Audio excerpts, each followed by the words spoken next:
किसान का पशु है उसको पैदावार करना था। तो ओपी वाइएफ से हमने साहिवाल के अंडे निकाले। अंडे निकालने के बाद आपको मैं प्रक्रिया दिखाता हूँ। यहाँ पे देखिए, ये जो प्रक्रिया है, ये प्रक्रिया में आप देखते हैं कि ये ओपीयू से साहिवाल के जो है अंडे निकाले। अंडे निकालने के बाद अंडे जब निकाले गए तो इसका जो है ये डीएनए होता है, ये केंद्रक, इसको निकाल दिया गया। उसके निकालने के बाद हमें जिस पशु का क्लोन करना है उसका जो है, जैसे हमें गिर का क्लोन करना था, हमने गिर गाय के कोशिका से जो है ये सेल कल्चर किया। जब वो सेल कल्चर हो गया और यहाँ से हमें ओपीयू से अंडे आ गए, यहाँ पे आप साहिवाल भी ले सकते हो, आरकाल का भी ले सकते हो, कोई भी गाय की पशु ले सकते हो। फिर उसके अंडे निकालने के बाद इसका केंद्रक निकाल दिया गया, डीएनए निकाला।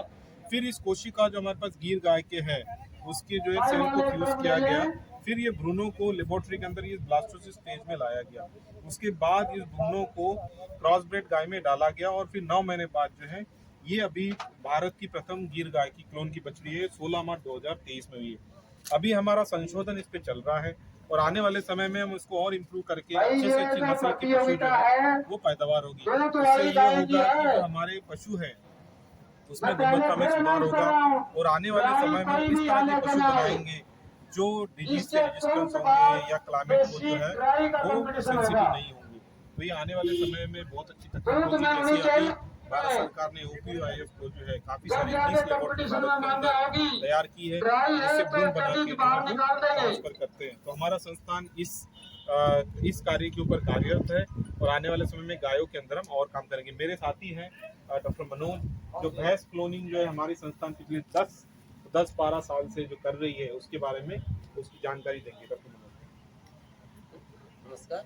तो हम यहाँ पर क्लोनिंग टेक्नोलॉजी बता रहे हैं आपको। इसमें हम अच्छे से अच्छे जो हमारे भैंस है उसको हम पैदा कर सकते हैं। तो इस विधि में हम जो है जिस भी एनिमल का क्लोन करना होता है, जो कि अगर मेल है बहुत अच्छा सीमेन देता है या जो फीमेल है बहुत ज़्यादा दूध देती है, उसका हूबहू कॉपी बना सकते हैं। तो इस विधि में हम जिस एनिमल का क्लोन करना होता है उसके शरीर से हम छोटा सा टिश्यू ले लेते हैं, उसको लैब में संवर्धन करके लाखों की संख्या में कोशिकाएं बना लेते हैं। उन कोशिकाओं को हम स्लॉटर हाउस से प्राप्त उस साइट को जिसमें कि डीएनए होता है उसको निकाल देते हैं और उसका फ्यूजन करके एम्ब्रियो बनाते हैं।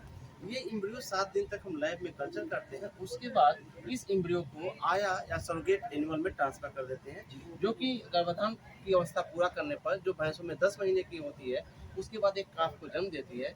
तो ये जो बछड़ा जो कटड़ा पैदा होगा वो जिस एनिमल से हमने सेल लिया है, हमने कोशिकाएं लिए, सेम हूबहू उसी की जीनोस कॉपी होगी।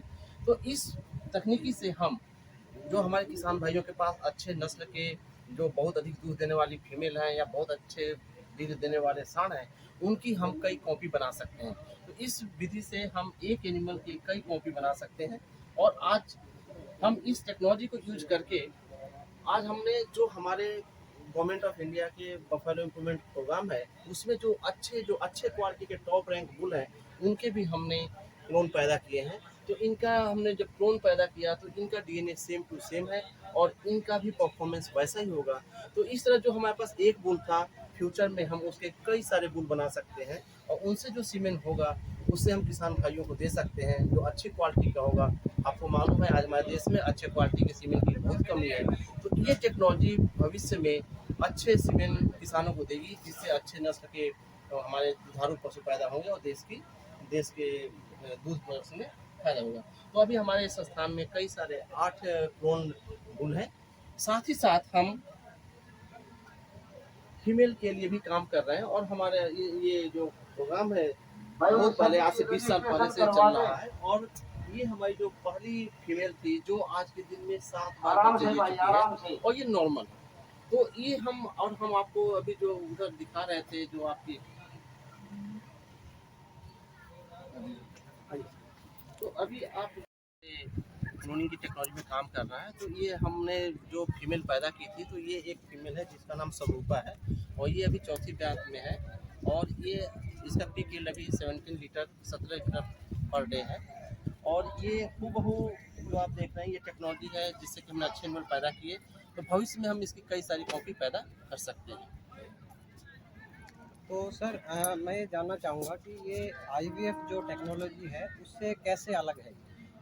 हाँ, बहुत अच्छा क्वेश्चन है आपका। जो IVF टेक्नोलॉजी है उसमें हम मेल और फीमेल दोनों को लेते हैं।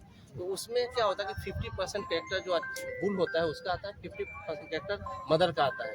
इस टेक्नोलॉजी में जो हमारा बच्चा पैदा हुआ है उसमें 100% कैरेक्टर उसी का आएगा जिसका हम क्लोन करना चाहते हैं, जिस पशु को हम बनाना चाहते हैं। तो उसमें 50% आता है, इसमें 100% सेम टू सेम वही होता है।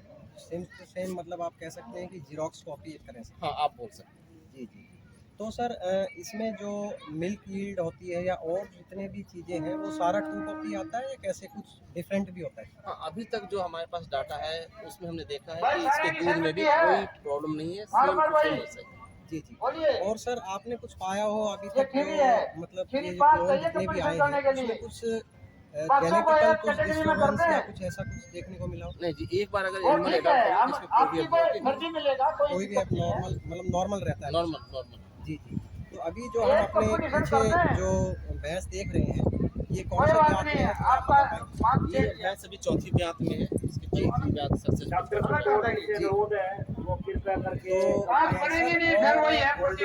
इसमें क्या हम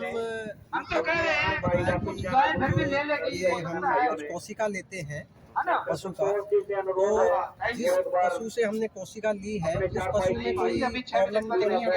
नहीं, उसमें कुछ नहीं आती है। इसमें हम थोड़ा सा ही टिश्यू लेते हैं, थोड़ा सा टिश्यू लेते हैं, जिससे कुछ नहीं होता है। इसमें हम ऐसे भी सैंपल में डायग्नोसिस के लिए लेते हैं, जिससे कोई फर्क नहीं पड़ता। उससे कोई फर्क नहीं। तो सर और जो आपके ये जो कैरियर में आपने काफ़ी लंबा सफ़र तय किया है इस खोज को करने के लिए, तो कुछ ऐसे चैलेंजेस जो आए हों जो आप साझा करना चाहते हैं?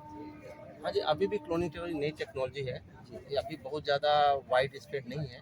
तो इसमें अभी भी है कि हमारी जो प्रेगनेंसी रेट है कम है, जिसमें हम इम्प्रूवमेंट कर रहे हैं। तो फ्यूचर में ये सब हम जी जी। तो अभी ये नॉर्मल किसान या जो पशुपालक हैं वहाँ तक ये टेक्नोलॉजी पहुँचने में कितना समय लेगी आपके हिसाब से? नहीं जी, आज के दिन में हमारे पास बुल अवेलेबल है, सीमेन अवेलेबल है। तो जो किसान भाई लेना चाहते हैं वो हमारे इंस्टीट्यूट से संपर्क करके ले सकते हैं। मतलब डायरेक्ट क्लोनिंग को किसान तक जाने में मेरे हिसाब से काफ़ी समय लगेगा। तो सर बहुत बहुत धन्यवाद आपका। कृषि हेल्पलाइन में आपने डॉक्टर मनोज से बात की। ਸੋ ਕਿਸਾਨ ਵੀਰੋ ਤੁਸੀਂ ਇਹ ਸੁਣ ਰਹੇ ਸੀ ਡਾਕਟਰ ਸਾਹਿਬ ਮਨੋਜ ਜੀ ਦੀਆਂ ਗੱਲਾਂ। ਆਹ ਕਲੋਨ ਵਿਧੀ ਰਹੀ ਜਿਹੜੀ ਮੱਝ ਤਿਆਰ ਹੋਈ ਹੈ ਇਹ ਇਸ ਤੋਂ ਪਹਿਲਾਂ ਸੂ ਚੁੱਕੀ ਹੈ 3 ਵਾਰ 2 ਵਾਰ, ਤੀਜੀ ਵਾਰ ਇਹਨੇ ਫਿਰ ਸੂਣਾ ਹੈ। ਇਹਦੇ ਵਿੱਚ ਕੀ ਹੈ ਤੁਹਾਨੂੰ ਦੱਸ ਦਿਆਂ ਵੀ ਸਿਮਣ ਦੀ ਜ਼ਰੂਰਤ ਨਹੀਂ ਪੈਂਦੀ। ਜਿਹੋ ਜੀ ਅਸੀਂ ਮੱਝ ਜਾਂ ਸਾਂਢ ਚੁਣਨਾ ਚਾਹੁੰਦੇ ਹਾਂ ਉਹਦੇ ਕੁਛ ਕਣ ਲੈ ਕੇ ਉਹਨੂੰ ਅਸੀਂ ਤਿਆਰ ਕਰ ਸਕਦੇ ਹਾਂ। ਆਹ ਕਰਨਾਲ ਯੂਨੀਵਰਸਿਟੀ ਵਿੱਚ ਸਰੂਪਾ ਇਸ ਮੱਝ ਦਾ ਨਾਂ ਹੈ। ਆਹ ਤਿਆਰ ਕੀਤੀ ਹੋਈ ਹੈ, ਬਹੁਤ ਹੀ ਸ਼ਾਨਦਾਰ ਇਹਦੇ ਬੱਚੇ ਇਸੇ ਤਰ੍ਹਾਂ ਦੇ ਆਏ ਹੈ। ਜੋ ਇਹ ਚੀਜ਼ ਬਣਾਉਣੀ ਚਾਹੁੰਦੇ ਆਪਾਂ ਉਹ ਕਲੋਨ ਵਿਧੀ ਨਹੀਂ ਬਣ ਸਕਦੀ ਹੈ। ਸੋ ਅੱਜ ਦੀ ਵੀਡੀਓ ਕਰਨਾਲ ਤੋਂ ਇੰਨੀ ਇਸ ਮੱਝ ਦੀ। ਕਿਸਾਨ ਵੀਰੋ ਕਿਸੇ ਵੀ ਕਾਰਨ ਪਸ਼ੂ ਦਾ ਦੁੱਧ ਨਾ ਲਾਉਣਾ, ਡੋਕੇ ਪਾਉਣਾ, ਵਾਰ-ਵਾਰ ਪਸਮਾ ਕਰਨਾ ਜਾਂ ਪਸ਼ੂ ਦਾ ਬੱਚਾ ਮਰ ਜੇ, ਆਕਸੀਟੋਸਿਨ ਬਿਨਾਂ ਜਿਹੜਾ ਪਸ਼ੂ ਦੁੱਧ ਨਹੀਂ ਦਿੰਦਾ ਜਾਂ ਪਸ਼ੂ ਦੇ ਦੁੱਧ ਦੀ ਫੈਟ ਘੱਟ ਆ ਰਹੀ ਹੈ, SNF ਘੱਟ ਆ ਰਹੀ ਹੈ, ਇਹਨਾਂ ਸਾਰੀਆਂ ਸਮੱਸਿਆਵਾਂ ਦਾ ਹੱਲ ਹੈ LDM। LDM 1 ਲੀਟਰ 3 ਲੀਟਰ ਦੀ ਪੈਕਿੰਗ ਹੈ। 100 ml ਸਵੇਰੇ 100 ml ਸ਼ਾਮ, ਲਗਾਤਾਰ ਆਪਾਂ 10 ਤੋਂ 15 ਦਿਨ ਪਸ਼ੂ ਨੂੰ ਪਿਉਣਾ ਹੈ। ਜਿੱਥੋਂ ਪਸ਼ੂਆਂ ਦੀਆਂ ਦਵਾਈਆਂ ਮਿਲਦੀਆਂ ਤਕਰੀਬਨ ਉੱਥੋਂ LDM ਮਿਲ ਜਾਂਦਾ ਹੈ। ਇਸ ਤੋਂ ਇਲਾਵਾ Amazon ਫਲਿੱਪਕਾਰਟ 'ਤੇ ਵੀ ਤੁਸੀਂ ਬੁਕਿੰਗ ਕਰ ਸਕਦੇ ਹੋ। ਸਕਰੀਨ 'ਤੇ ਸਾਡਾ ਨੰਬਰ ਚੱਲ ਰਿਹਾ ਹੈ, ਤੁਸੀਂ ਇਸ 'ਤੇ ਵੀ ਸੰਪਰਕ ਕਰ ਸਕਦੇ ਹੋ। LDM